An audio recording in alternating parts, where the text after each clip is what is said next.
মাহফিলের পরে মিটিং করে। ঈদগাহ কমিটি রমজান আসলে মিটিং শুরু হয়। এর 12 মাস দেখা যায় ঈদগাহে খেলাধুলা করে। ঈদগাহে খেলাধুলা করা হারাম। ঈদগাহে খেলাধুলা করা, দেখছেন আসতে বলছে, আপনাদের এলাকায় আছে কিনা আমি জানি না। যদি থাকে ঈদগাহে কখনো লোকজন, আপনাদেরকে অনুরোধ করে গেলাম ঈদগাহে খেলতে দিবেন না। ঈদগাহ কিন্তু মসজিদের হুকুম। এনারা নামাজ পড়েন না, নামাজ পড়ার জন্য নির্ধারিত, এর জন্য খেলাধুলার জায়গা ঈদগাহ না। আমি জানি না খেলে কিনা, আপনারা আবার মনে করেন না, কেউ কিছু বলে নাই, আমি মাসালা হিসাবে বললাম।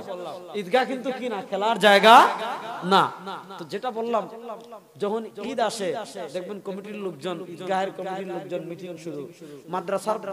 মাদ্রাসার যখন কি খোলার সময় আসে শুরু, রমজান যখন শেষ আসে, তারাবির হাফিজ সাহেবদেরকে টাকা দিতে হবে, মসজিদের কমিটির কি শুরু হয়ে যায়, বৈঠক শুরু।